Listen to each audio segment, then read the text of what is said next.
Hawk Jock podcast. I'm the Fitz, once again joined by my co-host and Hawk Jock creator, Ryne. What's up, man? Not much. How you doing?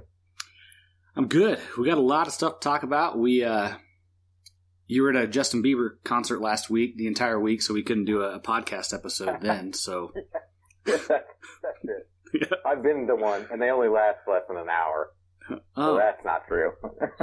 Oh, I'm sorry. I thought you said you were there the entire week. Okay. Oh, yeah. Okay. Yeah. I was at a Bieber camp. That's what I was at. Bieber camp. I wouldn't doubt it. I would be surprised, but then I wouldn't be surprised. Like, at first, I'd be like, oh my, wait, no, it makes sense. Yeah, by the way, just so everyone knows, you're the one that told me to listen to his latest album. What was it? However many years ago that was. You listened to it first, just so everyone is aware of that information. Why you gotta do me like that, bro? Because you've got to bring up Bieber, and I have to defend myself in some way. We signed a contract that said I can make fun of you, but you can't make fun of me. I never signed my name anywhere. Okay. Anyway, so we have a lot to talk about because we did miss an episode last week. So we definitely miss it. We're glad to be back.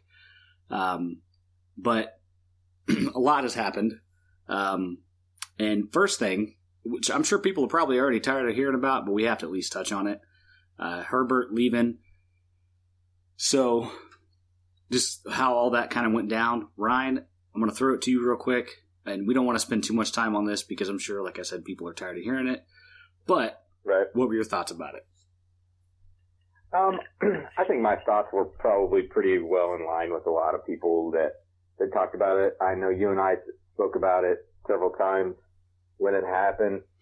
You know, I think that he transferred, or he decided to take his red shirt because we were going to focus on Puka, and that was going to be our focus. He had great games. He averaged, 9 yards a carry, I believe it was, 17 yards a carry against Boston College, and Les's answer to all of that was, we need to get Puka the ball more. And I think that somebody in his family said, that's not what we want to do, and probably went to him.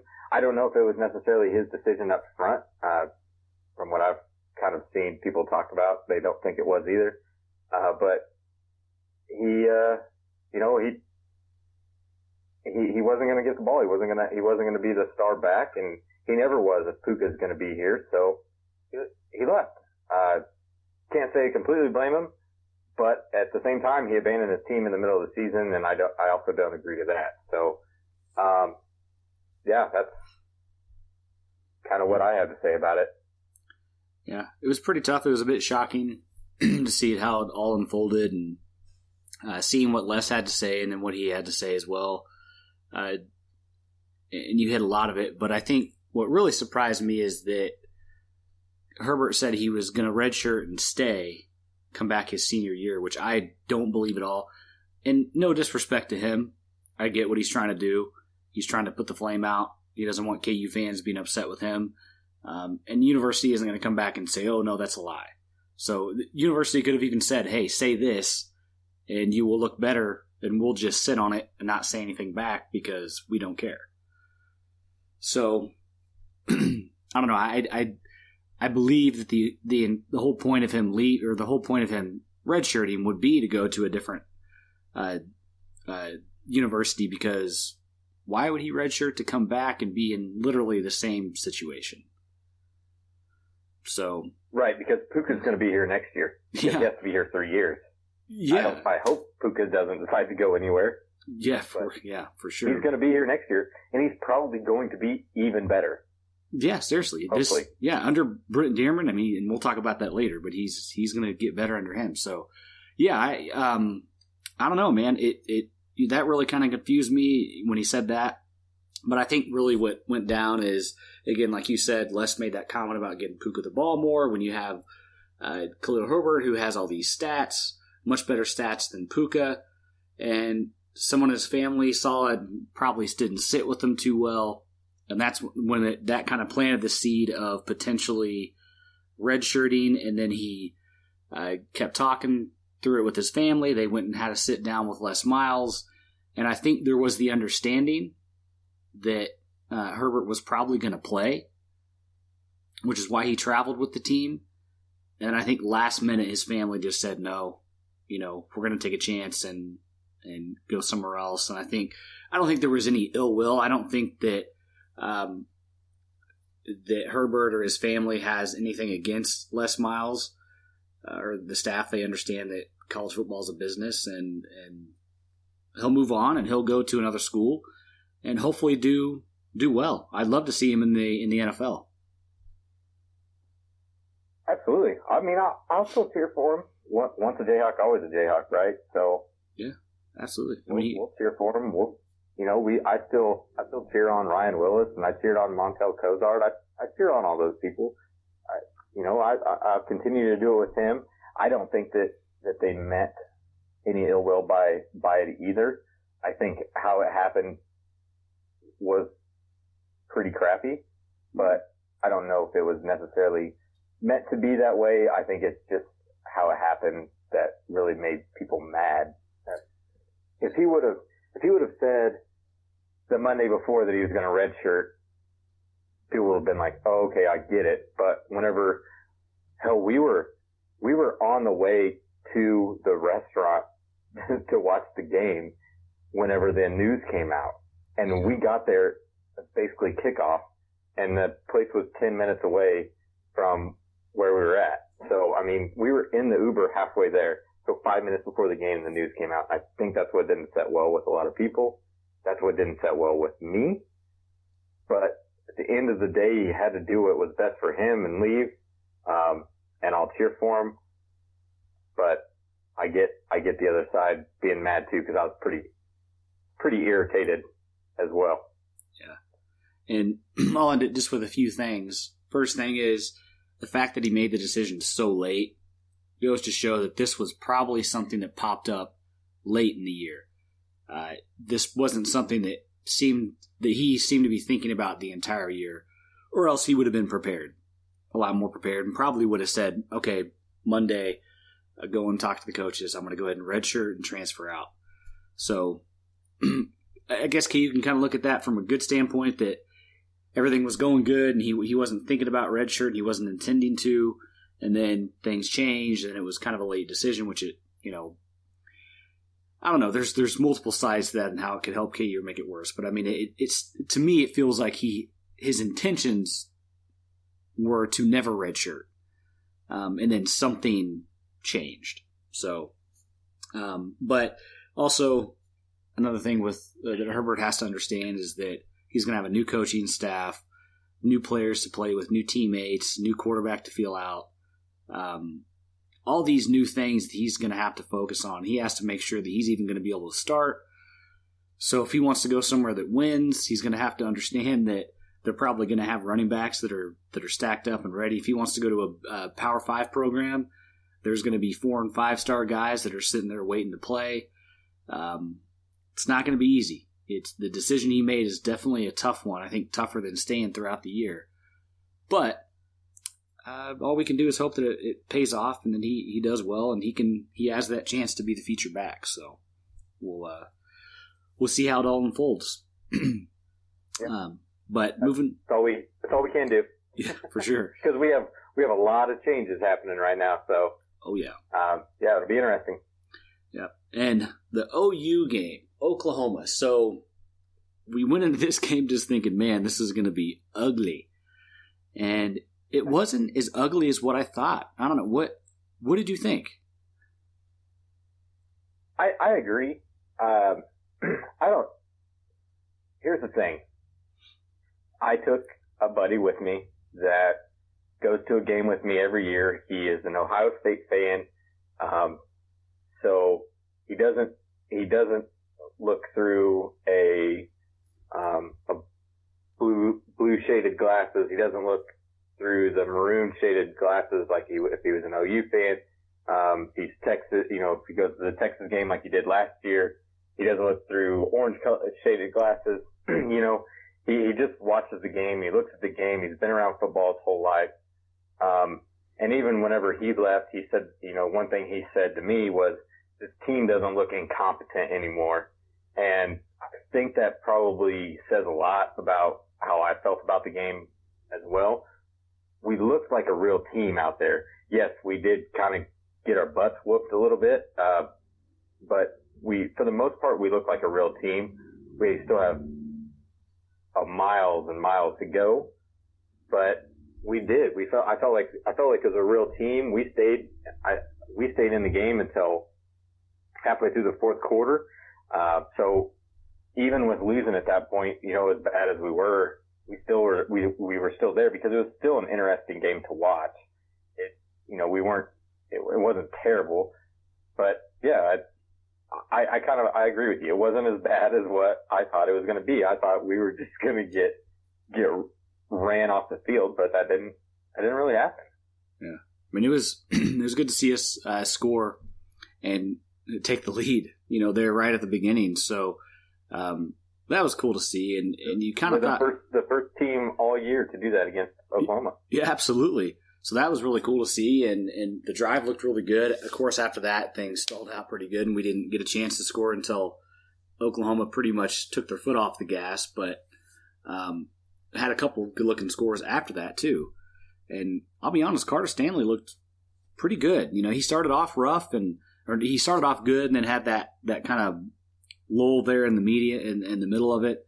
But he got 3 touchdowns, I think, 3 passing touchdowns, and looked good. Stephon Robinson looked amazing. So yeah, a lot of good things. That catch for that touchdown was fantastic. Yeah, Charlotte that catch too. Charlotte. Sorry, that was Charlotte that did that. Sorry. From our angle where we sit, I thought, what the heck is he doing? Why is he throwing that ball? And all of a sudden, I kind of looked away for a second thinking, God, that's bad. And all of a sudden everybody's cheering. Yeah, I was like, there's no way that he can get that ball. That the defender, all I could see was the defender is back. And, that was pretty good. Yeah, that was pretty cool to see. So there's definitely some positives in the game. And obviously it was a bit worrisome to see we come out 7-0. And you're thinking, hey, Kansas, this could be interesting. Not saying, obviously, if we go up 7-0, we have a chance to win. But still, like you said, that hadn't happened to Oklahoma all year, so who knows how they react.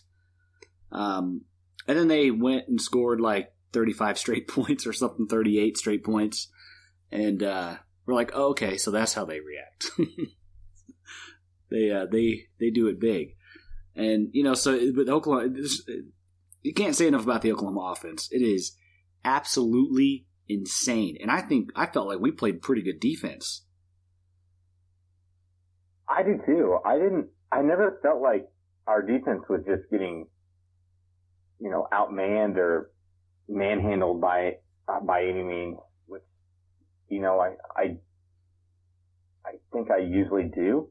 And I didn't ever feel like our team was getting manhandled. I think that's what made it feel like it was a closer game than what it was. And I don't know if that was just because of the beer that was in my hand. I don't know, but that's kind of how it felt sitting there. And I feel like a lot of the people that were sitting around us kind of felt the same way. But, it's probably because time of possession was so even that it was pretty close. And I mean, they did outgain us by almost 200 yards, but still, it wasn't terrible. It just wasn't terrible. For looking at the score 45-20, you think, God, that was probably an awful game. And it just was, it didn't feel terrible. It didn't feel like 45-20 to me. Yeah. Yeah. And 45-20, I mean, I think I said when we were up tailgating that we'll call this a win if Kansas can hold Oklahoma to under 45 points and we can score more than 20. Well, I still consider 45-20 a win for us. I mean, it was close enough. It was 1 point off on each side. So I think, so I think that for us was a pretty big win. Even though last year we played them tougher, but Oklahoma is a different team this year. Their defense is much better. They have an incredible defensive coordinator. Their offense, which is weird to say because they were good last year, is better than what they are last year. I mean, this Oklahoma team looks every bit as good as Alabama or Clemson or Georgia or LSU, any of those top programs. So, yeah, I think 45-20 is, with the troubles that we've had, I think is a pretty good game there. So, but Jalen Hurts. Hey, we beat the spread. Yeah, we did. I think, what are they against the spread again? I think we've lost 2 games against the spread now, so. Gotcha. I think our record against the spread might be the opposite of what our actual record is right now. I think we might be 4-2 against the spread. Gotcha. Well, speaking of that, sure, our record I'm pretty sure. I would have to go back and look. I know we were 3-0 at first, but I think we lost our last 2 games against the spread. So, and then we won this one. Yeah. It's crazy to think that our actual record could be, well, it should be, I guess you could even say, 4-2 at this point in the year. But it could. Whenever we get to what we're going to talk about here at the end of our podcast, I definitely think that there's a chance that could have happened. Absolutely. Yeah. Stay tuned. So, what'd you think of Jalen Hurts, man? Man, he's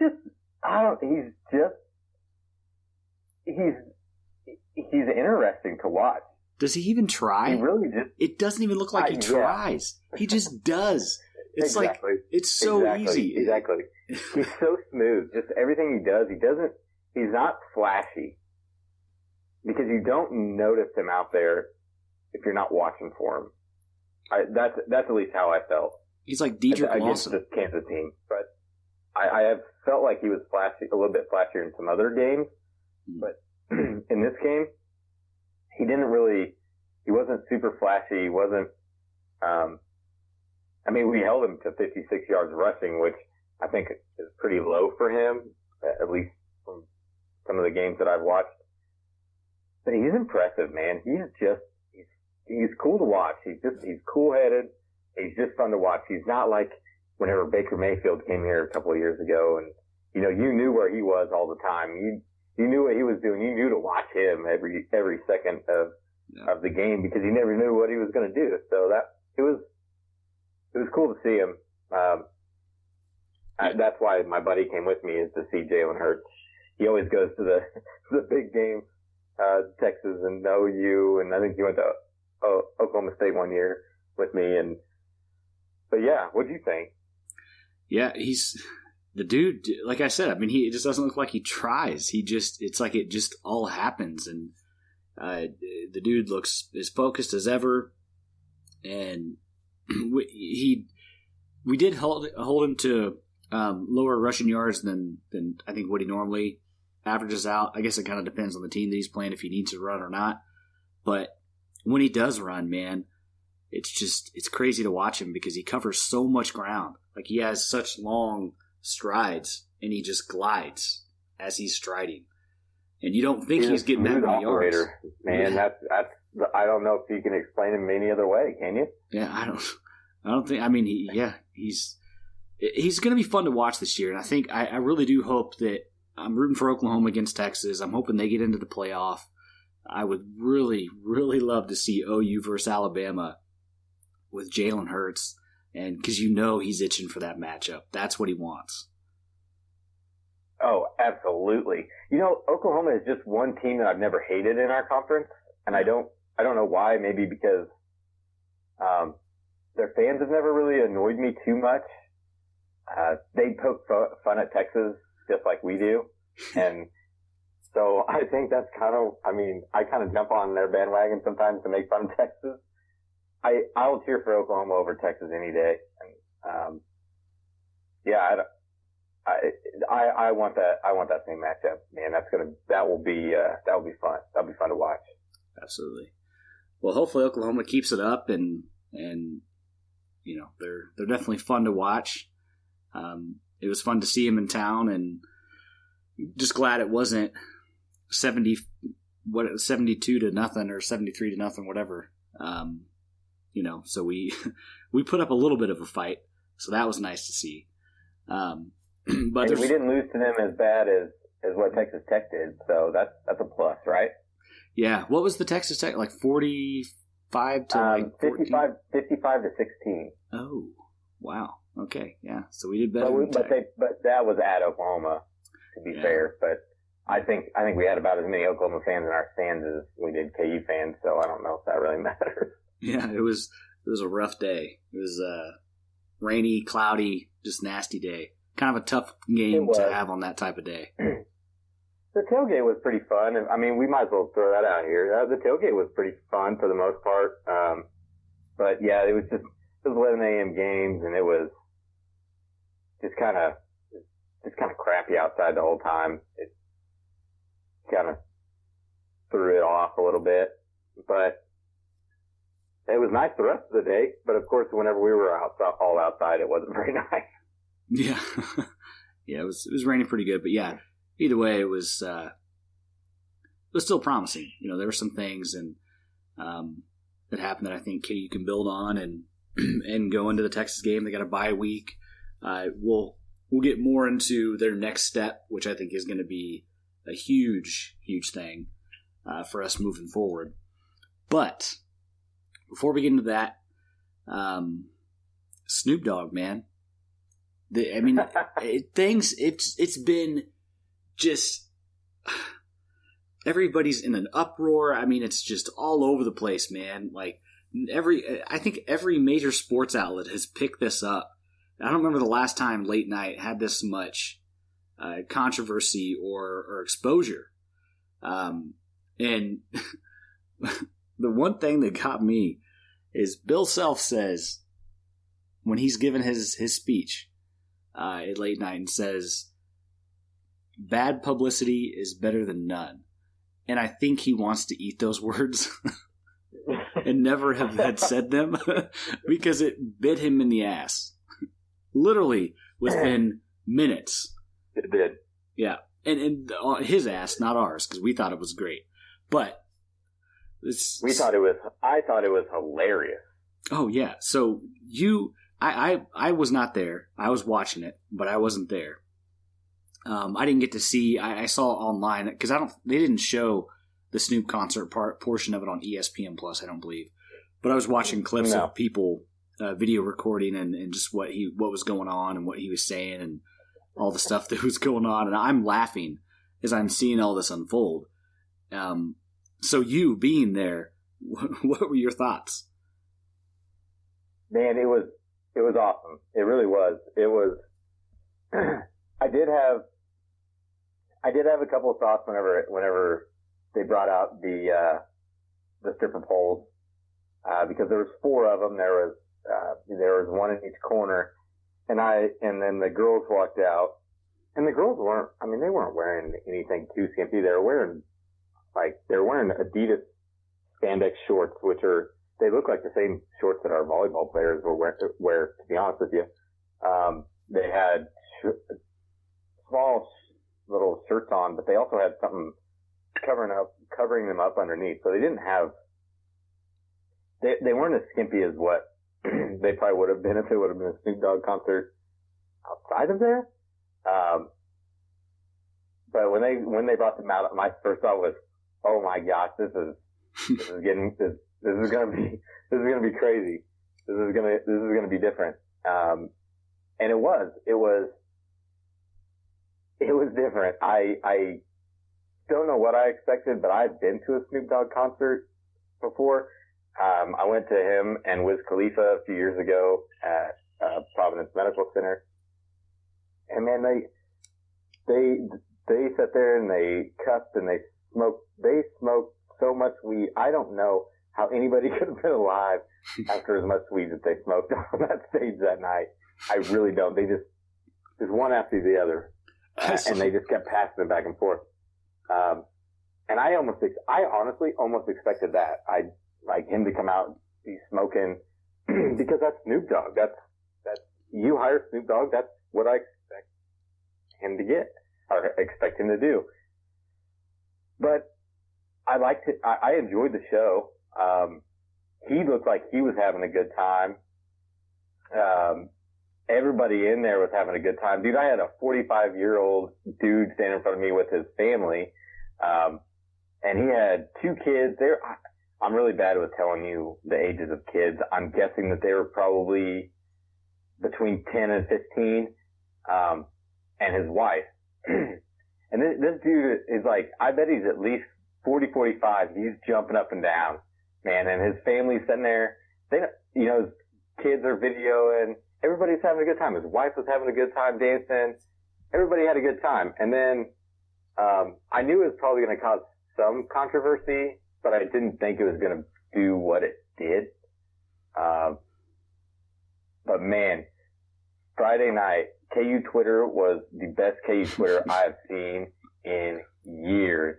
I had to get up at 6 o'clock to get everything together to go tailgating, and I couldn't get off Twitter until like 1:30 because I was laughing, and everything was so funny, and people were going crazy, and yeah, it was just, I don't know. I thought it was all in good fun, and people enjoyed it. Everybody that was there enjoyed it. At least I bet over 95% of the people that were there enjoyed it. And I think the main people that got mad about it were some people that were not there. The people in Ames, Iowa, the people in Columbia, Missouri, the people in Manhattan, Kansas. Those are the people that didn't enjoy it. And if you were there, you enjoyed it. You enjoyed every second of it. And you just loved it, and it was a good time. We had fun. Yeah. And Snoop was fun, so I had fun. Yeah, and first off, seeing pictures of people there, I didn't see one upset person at all. Everybody was smiling and having a great time. Snoop was having the time of his life, which he even said on Howard Stern today, or yesterday, whatever day it was. And another thing, I didn't hear people complaining when they said Snoop was going to be a late night anyway. So there was nobody that was complaining about him coming to town. And if you have seen Snoop, I mean, you kind of know what to expect. So you didn't hear any complaining about it then. You didn't see people upset during the entire show. It all happened afterwards. And it was these people, these just old, angry white people that were just looking for something to be upset about. Yeah, old white dudes that are just looking for something to be upset about. They want to be upset about something. And then also teams like our rivals that hate KU. So they found an opportunity like, this is an opportunity to bury KU even more because they're already facing these FBI allegations. Now look what they do. They bring in some guy that is bringing in stripper poles and has a mascot walking around with a giant blunt, which they called a cigar. But we all knew what it was. It was 100% a blunt. It was awesome. Absolutely. It was funny. Yeah, but, I think what really screwed it up was just how Bill Self and how Jeff Long handled it all. And I think Hawk Jock said it best, is that Bill Self, when they asked him the questions, but first off, Bill Self shouldn't have walked out. Because that right there, you could tell. When he put his head down and when they did the money gun and everything, and he walked out, you could tell, okay, he was not happy. And they were going to ask him about that. But I think he should have just sucked it up, as tough as it may have been, especially with everything he's gone through. And when they asked him questions, he should have just said, well, we hired Snoop to come in and entertain the crowd. And that's what he did. And that's all I really have to say about it. I enjoyed it. So that's really all there is to it. You keep it that simple, and people can't really attack it. They don't, you know what I mean? But then if you say, I did not expect that, that was not, we were supposed to get the clean version and we just didn't expect it to go down like that. That's not what it was meant for. And then it just kind of opens this door for these people to come in and just be pissed off and say all these ridiculous things. So I think that started off all the uproar and people digging into KU. So, but if Self plays it like that, plays it cool, people I don't think would be as upset because they're like, well, if Bill Self was cool with it, then I guess I'm cool with it. Yeah, I mean, I do agree. I do think that it was handled so terribly on a PR position by KU that they made it worse. They made it 200% times worse. And it was, they shouldn't have, Jeff Long, Bill Self's opinion to me wasn't as bad. I do think he was genuinely pissed off. I really do. I think he was mad. Yeah, he was clearly upset. I don't think he expected that. I really don't.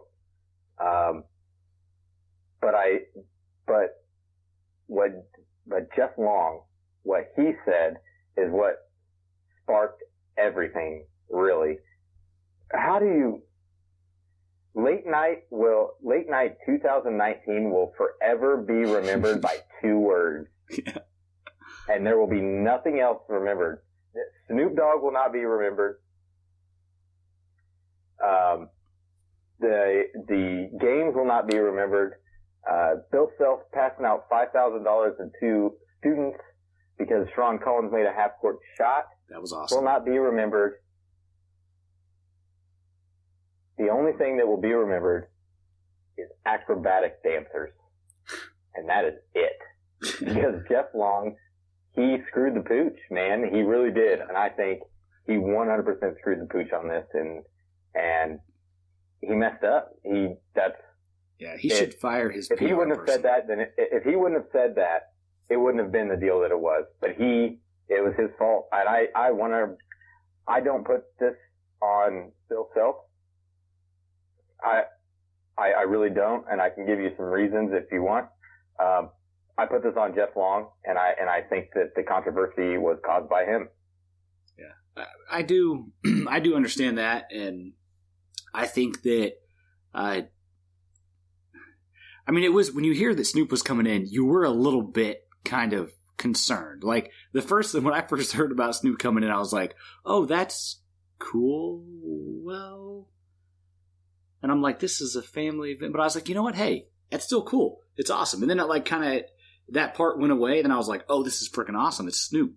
Snoop Dogg, man. He's like the freaking biggest rap artist there. I mean, he's incredible. So, you know, and it just makes you wonder, like, these guys that brought in Snoop, they weren't fully prepared for what was going to happen. And if they're thinking that they didn't get if they're thinking they didn't get the edited version of Snoop, trust me, go and watch his concerts.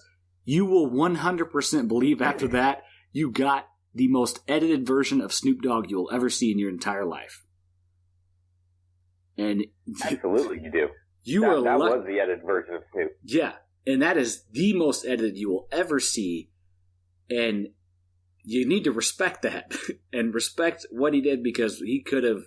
I mean, the dude could have came out blunts rolling and just full on Snoop, and then you could be upset. You can't be upset at what he did, and that's where, like, I mean, I get Bill Self, like, he's under a lot of stress, and he's already going through this NCAA stuff. So Jeff Long didn't do him any favors by having Snoop come in, and, you know, the performance not being. I'm not sure what Bill Self expected. Unicorns, I don't know. I really don't know what, but here's my opinion on that part, on what Bill Self expected. I do think that Bill Self was probably okay with it. They probably asked him if Snoop was okay, and of course he probably said yes, because the last 3 years have been fine. You know, Tech Nine, Lil Yachty, 2 Chainz, those were fine. There were no cuss words really, I don't think. That I know of. I think they edited themselves completely. And he was probably fine with it, because I don't know if you've ever seen a Tech Nine video, but they're not exactly clean. You know, 2 Chainz, he cusses all the time. I don't know a whole lot of Lil Yachty. I know a couple of songs, and he drops the F-bomb quite a bit. I wasn't at that late night, so I don't know for sure how everything went with him, but the last 3 years were fine. The last 3 years were just fine. So he's probably like, hey, they did okay the last few years. Of course, Snoop is okay. And he did not do what he probably thought he was going to do, and that's probably why he was mad. He probably thought he was going to get a version of Snoop like we got of Tech Nine and 2 Chainz and Lil Yachty, and we didn't. And I think that's probably why he was so mad. Yeah, and I get that. And you want to trust your administration to bring in someone that not only the fans are comfortable with, but you'll be comfortable with as well. And although the fans were having a great time, and the players were just loving it, and the recruits were loving it. We may even get a couple commitments from it. Who knows? But, I get it. Bill Self, he's probably not the most in-tune person when it comes to rap music. So he probably didn't go and look up a bunch of Snoop concerts and say, okay, what are we going to expect from this? And then think, oh, wow, this is going to be interesting. He probably took the word from the KU administration. Oh, don't worry. This is going to be the clean version. It's going to be good. And then it was the clean version, but it wasn't the clean version that I think he anticipated, or really probably the KU administration. But again, let's talk about, okay, so it doesn't come out as expected. You have to play it because it wasn't even that bad. Honestly, it was like right there on the edge.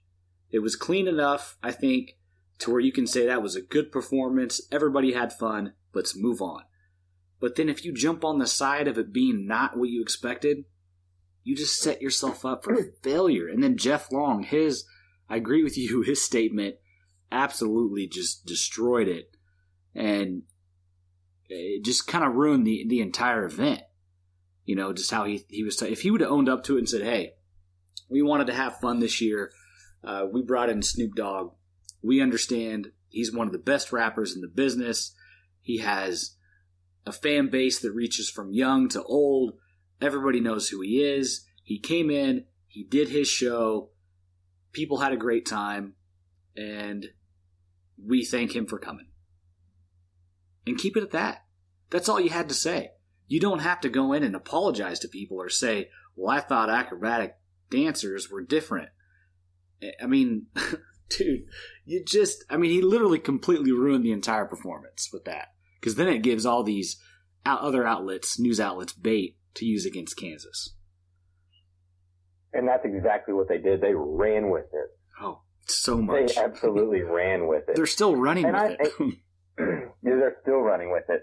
And we did not do anything illegal. No. Nothing illegal was done.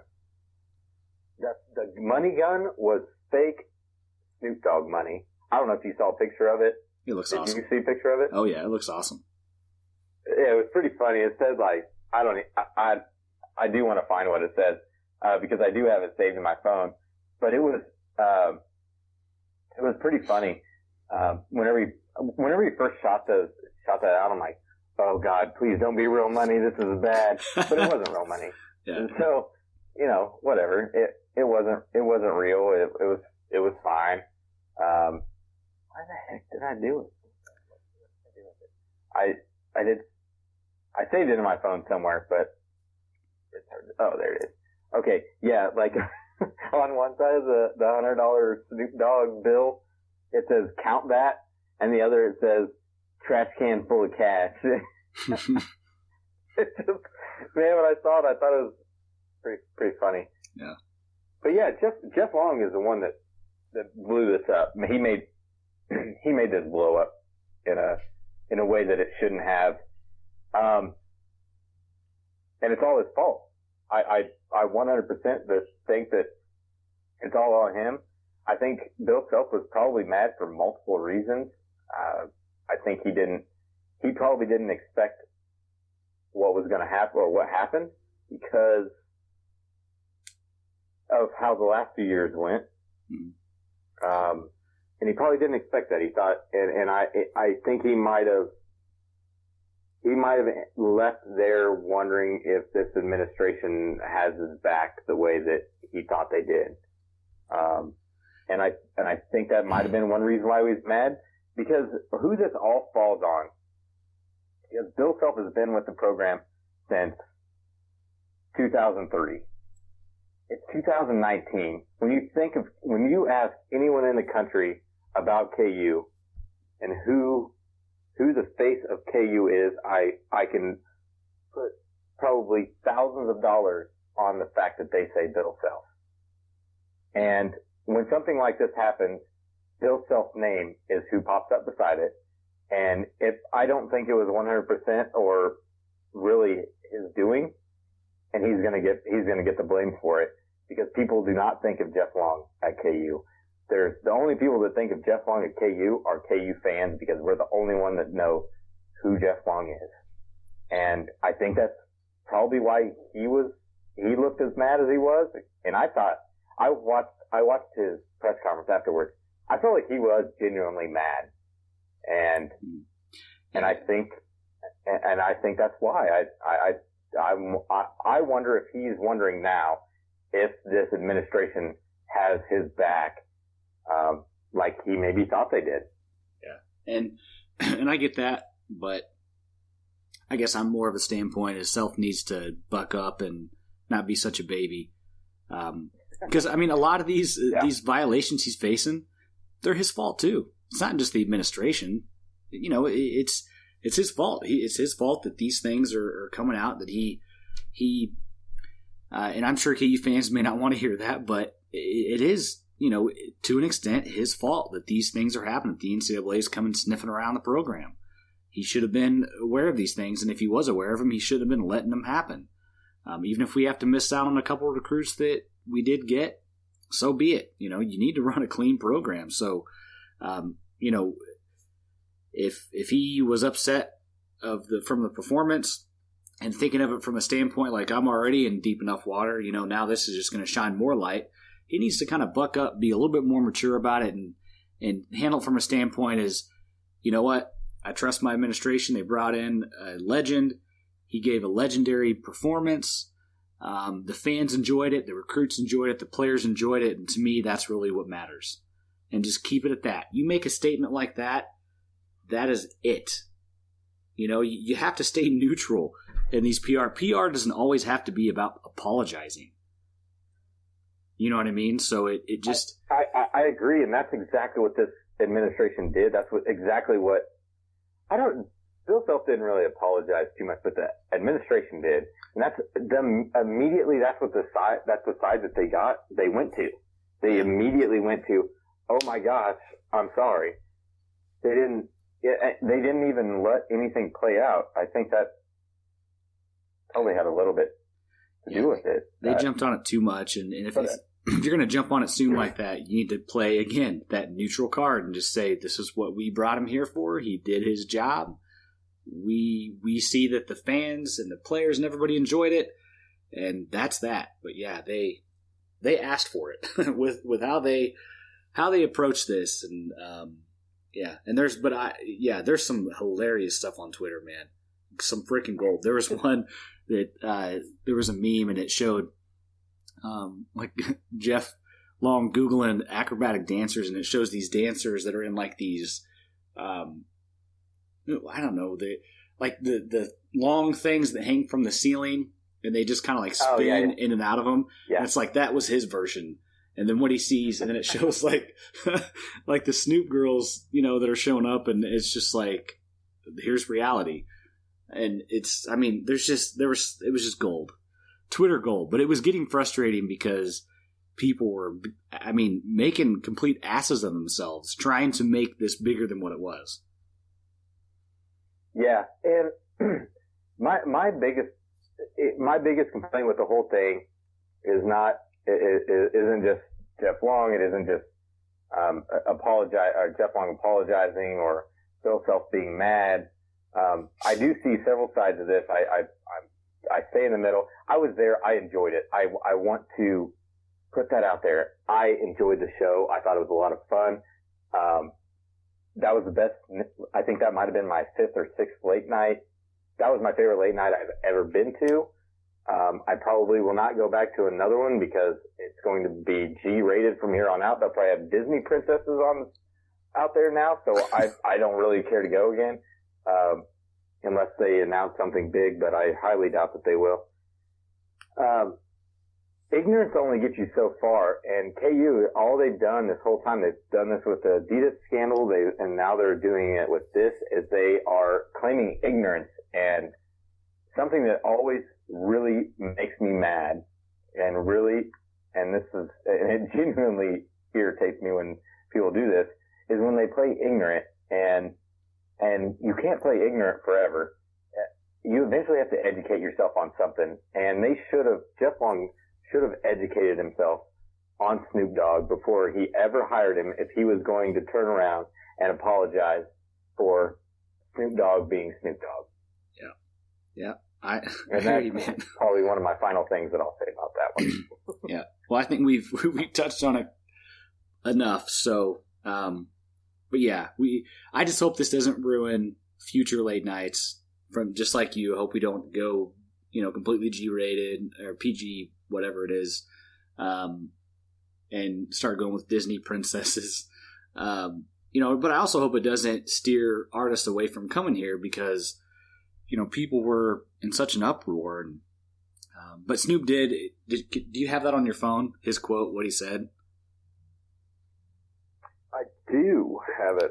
Yeah, so if you can pull it up here. Yeah, if you can pull it up and read that way our listeners they've probably already seen it, but I think it was refreshing, and I think Nick Schwartz even retweeted and said Snoop has a better PR guy than what KU does, and it's pretty evident. He 100% does.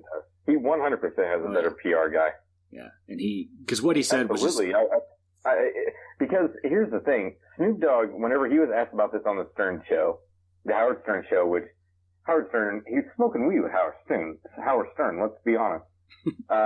He talked about it, I believe it was today, which is Tuesday. I don't know when this might be out tonight. This might be out Wednesday. But this isn't the full quote. I guess the full quote, I think it's out there on like TMZ. You can get it because you have to subscribe to the Howard Stern show to hear the whole thing or be able to get in there. Mm-hmm. But here's kind of an edited type quote that was put out that Snoop Dogg said on there on his trip to KU Hoops. They freaked out because I brought stripper poles, bitches, and money guns, shooting $100 bills. The audience enjoyed that. I had the time of my life. I enjoyed myself. They had to cover it up. You pay for Snoop Dogg, you get Snoop Dogg. Yeah. And in that quote where he said they covered it up, they had to cover it up, he did also say in there, I understand that and I respect that. I'm not going to be upset at them for it. Not the exact words, right. But he made it say, he kind of made a point where he's like, they did what they had to do. I respect it. I'm not going to throw any shade towards them because I understand from their standpoint, it makes sense. But he's like, if you're going to, and which he finishes with, if you're going to hire Snoop, you're going to get Snoop. Right. And they got Snoop. He was awesome. He was fantastic. Yeah. Man, that dude was dancing around. He was having a good time. I really, really enjoyed it. And I know that I've said some things on this podcast so far tonight about, what probably happened and acting like I'm, kind of upset about it. I'm not upset at the fact that Snoop Dogg was there. I'm upset at the administration's PR level or their lack of PR, good PR, about the whole situation. I enjoyed it.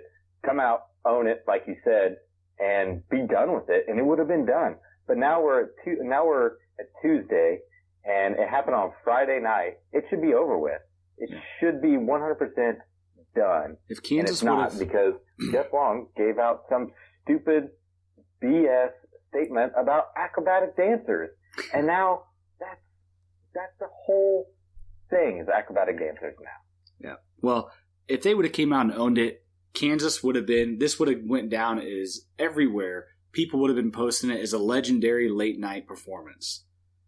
If KU would have handled it and said, hey, we brought in Snoop, he did his thing, fans loved it, players loved it, recruits loved it, that's all there is to it. That's the reason why we had him come in and do it in the first place. And it would have turned into KU having a legendary performance with Snoop Dogg. Instead, you make it out to be this deal that it's not, and you get out in front of it. You think you're getting out in front of it, and really all you did was just light a fire, and then it just turned into a disgrace. Kansas brings Snoop Dogg in, and he does this dirty performance. One guy called it softcore porn. Just it just blew up, man, and that's all because of Jeff Long. So, anyways, let's not talk too much more about this or any more about it. It is what it is. If you want to talk to me about it, message me on Twitter. I'll tell you more of my opinion. Yeah. But Snoop, I'm on the side that I enjoyed it. The recruits enjoyed it. The players enjoyed it. 16,300 people in there. Let's go. 16,200 people in there enjoyed it. If you had children there, it was at the end of the show. You saw them bringing out the poles. You could have left. You knew it. If you were there and you didn't know who Snoop Dogg was, then that's your own damn fault, because I knew who Snoop Dogg was. I'm 32 years old. I knew who Snoop Dogg was. I know that people that are 50 years old know who Snoop Dogg is. I know that people that are 20 years old know who Snoop Dogg is. And I bet that every 10-year-old knows who Snoop Dogg is. If you don't know who Snoop Dogg is, then that's on you. Yeah. That's on you. You saw those polls come out. There was a 5 to 10 minute window in there. When you saw them come out and you saw the dancers walked out, they cleaned off the poles whenever they got out there. If you were like, oh man, I don't want my kids here, then you could have left. You didn't miss anything by leaving, because it was at the end of the show, and they probably did it on purpose. Actually, they did do it on purpose. Yeah, but either way, it was a legendary performance. In my book, it's always going to be legendary, and we thank Snoop for coming and doing that, and hopefully the late nights will still be awesome like the one we just had, so we'll find out. But best late night ever. I'll stand by. I can't name a better one. Yeah. I thought Tech 9 was good. That was the best one that I was at, was the Tech 9 one, and that was really good. Snoop Dogg was, he was way, way better than him, and it was great. It was fantastic. I enjoyed my entire night. It made up for me standing in the rain for 2 hours. Yeah. Snoop Dogg did. I'll go that far. Fair enough. All right. Well, let's move on. So we're going to finish with some fantastic news here, but we don't have a whole lot of time left here. So, but KU's offensive struggles on football, we're going back to football here, have been pretty rough. Indiana State game, we only put up, I think, 14 points of offense. I think 17 maybe. There was a touchdown in there that was a defensive touchdown. 17 points of offense. And then follow that up with Coastal Carolina, only 7 points. And then we beat the crap out of BC. And it was just so inconsistent, And so we've had issues on our offense. Defense has always looked tough. So with this last recent game, and I think this was kind of the plan probably towards the beginning of the season when things weren't going as planned. But Les Miles promoted Brent Dearmon from offensive analyst to offensive coordinator, which a lot of people were asking for this to happen, hoping it would happen next year. It was a bit of a surprise that Les Miles actually did it this year. And Brent Dearmon is just, the dude is a stud. He's an offensive guru. When you first saw this happen, what were your thoughts? I think I tweeted it. I think I said, hell yeah. Yeah. That was my thought. Really, it was. You and I got word a couple of weeks ago that Dearmon might be our next offensive coordinator. You and I discussed it. Privately, obviously. Yeah. About how excited we were. But you and I never thought that it would be this year. I really thought it would be after the year. And you and I discussed that, like, oh man, I hope he is next. But the fact that he is starting to be the offensive coordinator now, which I'm sure with this is the perfect time. I think every KU fan can agree that this is the perfect time because we have the weekend off. We have he started on Sunday night. That means Monday morning our team wakes up and goes to practice, and it's him, and it's him for the next 2 weeks. And we've been practicing the RPO. We've had a hybrid, which we kind of saw at in the BC game more than anything. I think we ran, if I remember correctly, somebody can correct me if I'm wrong, feel free to, but I believe we ran 19 plays that had the RPO in them, the run pass option in them in that game, and we did really well. I don't know any stat other than that part, but I think it helps from this year. I do think that this is going to help us possibly win at least against Tech. I will still stand by the fact that I think we're going to beat Texas Tech.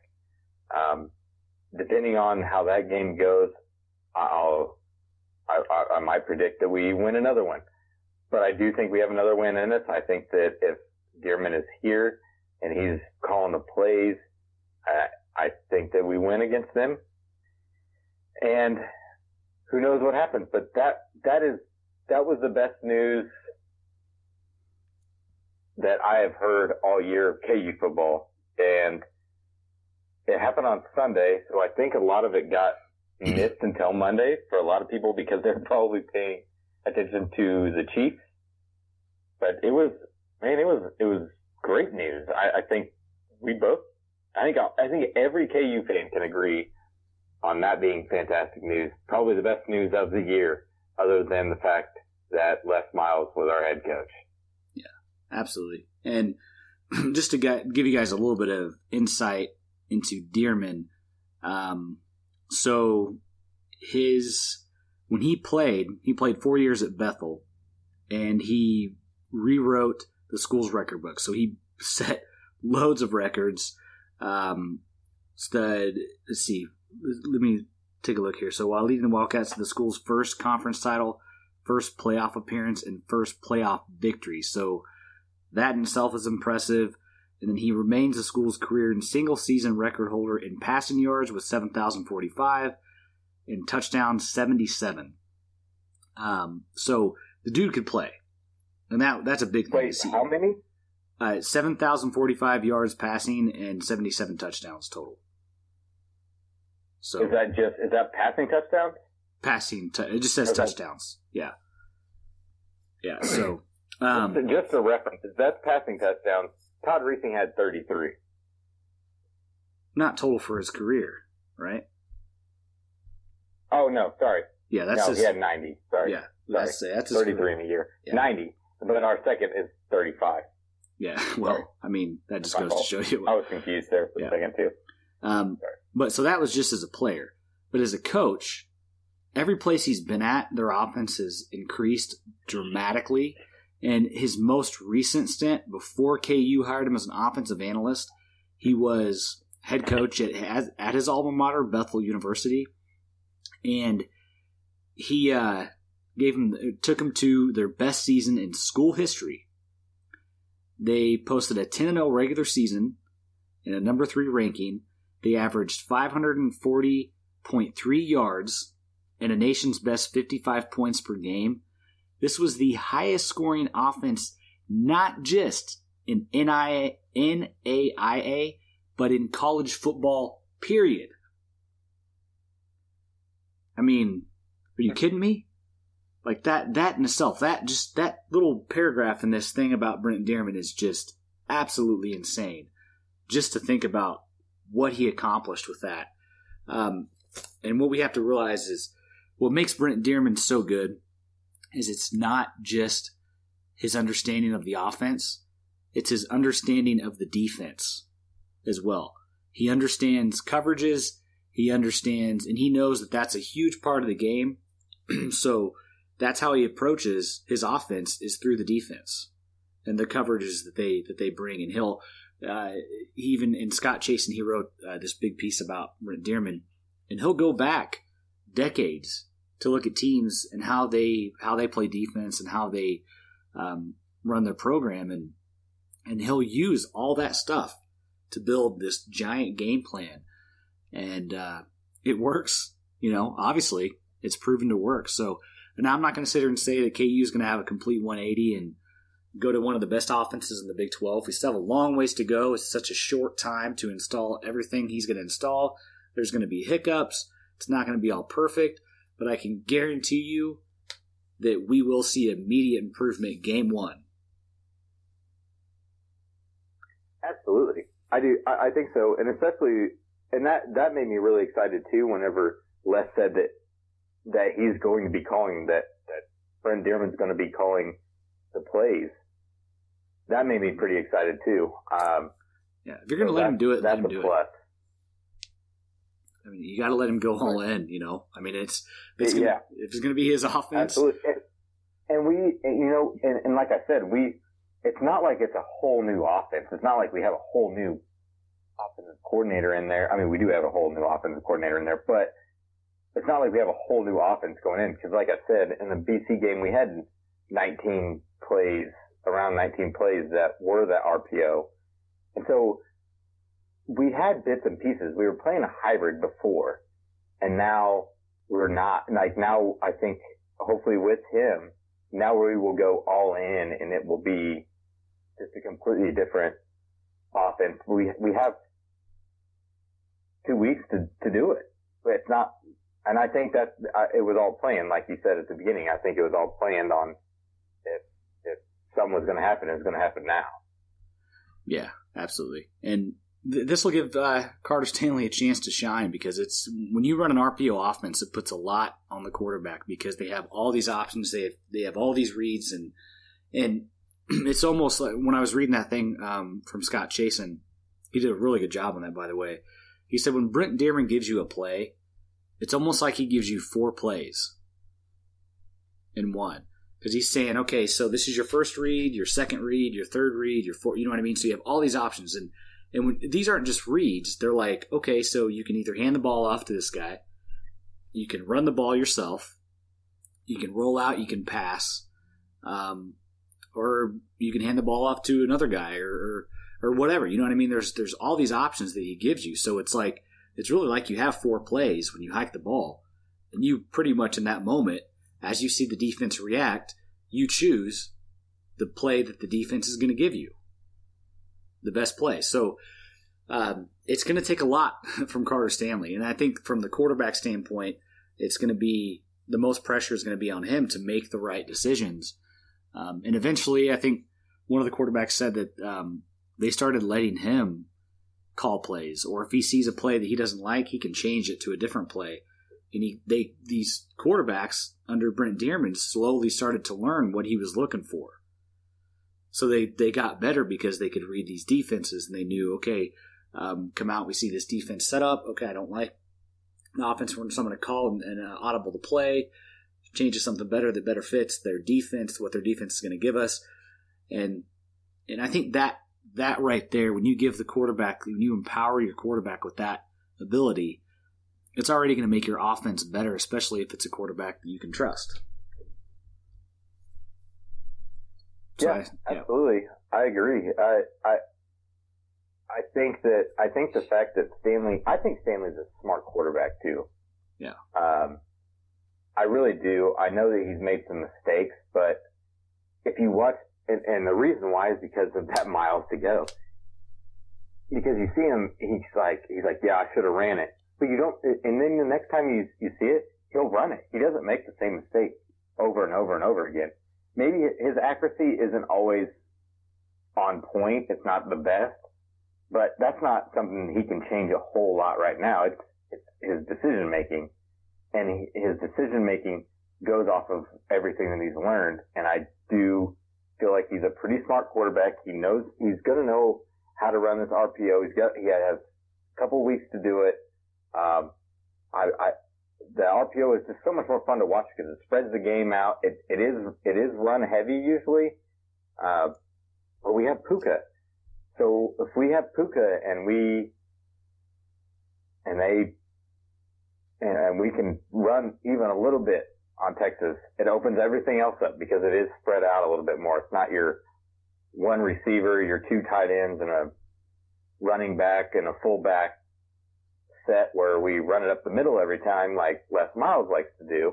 It does spread it out, and it helps. And I think it's going to help Carter Stanley have big games. I think it's going to help Puka Williams have good games, and it's going to go back and forth. And that's why I've enjoyed seeing the RPO so much. And I hope that it goes, instead of 19 out of 60 plays, I'm hoping that it's 19 out of 60 plays the other way now. With your more reserved offense will be 19 out of the 60 some plays instead of, like it was against Boston College. And I think it probably will be with Brent Dearmon. I think he's not going to be able to install everything, but he is going to be able to make a huge impact on the Texas game. And I hopefully it helps us stay competitive. And now we already have a jump on next year because we do have a lot of people that are going to be here next year. Our quarterback obviously will not, but a lot of people are going to be here next year.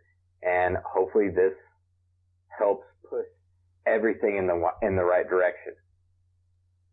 Yeah, absolutely. And I think like I said, we won't see a complete 180, but we're going to see an improvement. It's going to be immediate, even if it's just a little bit. But yeah, we'll see like a 90. Yeah, for sure. And it'll be fun. The offense will actually be fun to watch, I feel like. And we're going to see some things that we haven't seen yet. So there's some more familiar things that we saw in the BC game that we're going to see more of it. So, yeah, definitely exciting. Huge thing for Kansas. It's big that Les Miles was willing to make that change in the middle of the year, especially his first year, his first offensive coordinator hire. Well, technically second offensive coordinator hire. He doesn't just demote him. He just fires him, sends him on his way, promotes Brent Dearmon, calls it good. So I think that shows that he's not messing around. He's not going to wait until next year to fix something. If it's broken, he's going to fix it right away. And I think Brent Dearmon will definitely get plenty of time. I'm not even concerned. People may be concerned with KU football that you got this young guy. He's not proven at all. How's he going to be any better? Well, first off, he can't get much worse. And second, I'm more concerned that he does too well, and next year is coaching a head coach somewhere else, somewhere, or an offensive coordinator at a big program. So I think that's I'm more concerned about him leaving to go to a better job because he does so well towards the end of the year. So I don't know. We'll see. It definitely makes the back half of the season more interesting to watch for sure. But we've gone over an hour here, so yeah. Do you have any ending thoughts on everything that we've covered? Well, I do want to end on a couple of other positive notes. Carter Stanley is officially in the career record books on a couple of different stats. A couple of the other people haven't really moved up too far, so I'll give more updates on them probably next week whenever we get into the Texas game. I'll get you the rest of the stats on those. But Carter Stanley is the main one that moved up, and nobody else moved up into the actual top 10 of the record book. So that's why I didn't do this one, because I knew we were going to talk so long about Snoop Dogg that I didn't want to get into it too much. But Carter Stanley has moved up to 9th in career passing yards with 3,546 yards. He is 17 yards from taking over 8th place. So that's going to be huge. He's 506 yards from taking over 7th place. So he's really, in the next couple of games, hopefully he gets there. And he has moved up to 5th in career TDs, passing touchdowns. Sorry. And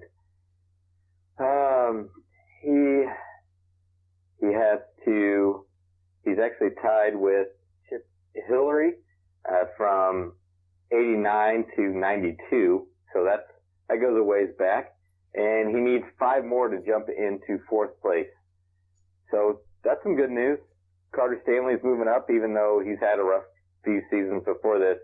He's going to be in the KU record books forever. Obviously, he has no shot of ever getting in first place, but maybe he can move into second if, with this Brent Dearmon, hire, or I guess it's not really a hire. Promotion. I don't know what you would call it. Advancement, promotion. Yeah. And hopefully he can move on up, because he only needs 36, career passing touchdowns. So he only needs 11 more on the season to move into second place. So it's not going to take, and he only needs 6 more to move into third place. So he doesn't really have that far to go to really be in the record books, for passing touchdowns. Yeah, absolutely. So good news there for Carter Stanley. He's going to be there. Yep. Awesome. Well, hopefully, and I'm pretty confident Dearmon will help him pad those stats a little bit more. So, absolutely, I think so too.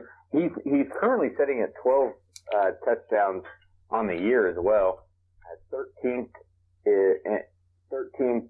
for touchdowns in a single season is number 10. So it's not going to take him much to jump up there either. He could easily, with a couple touchdowns this week, he could jump on up to tied with 7th. It's pretty tight all the way up until you get to Todd Reesing at 22. Yeah. And Todd's at third with 22, second at 32, and first at 33. So he's got the top 3 locked down right there that we probably aren't going to break for a while. Yeah. All right. Well, JoJo's getting a little restless, so I feel like he's going to start. He's up and roaming and looking at me like, you need to get the heck off this thing. I understand. Well, yeah. give your Twitter info and we'll be good to go. Yeah. You can follow me at the Fitz KU on Twitter. And Ryan, go ahead with your info. Yeah, my Twitter info is Hawk_Jock. You can also follow the Hawk Jock Facebook page at Hawk Jock KU. And like I said, I try to put everything else. I try to put everything out on Facebook as I do on Twitter when it comes to articles and our blogs and podcasts. Yep. Awesome. All right. Well, had a lot to cover there, guys. A lot of good stuff. We appreciate you listening. And it's a bye week, so rest up, enjoy some good football, enjoy that Oklahoma-Texas game. That'll be fun to watch. 11 a.m. game, so gives you a chance to watch a bunch of other games later on. So anyways, we appreciate you listening, and you guys have a great night.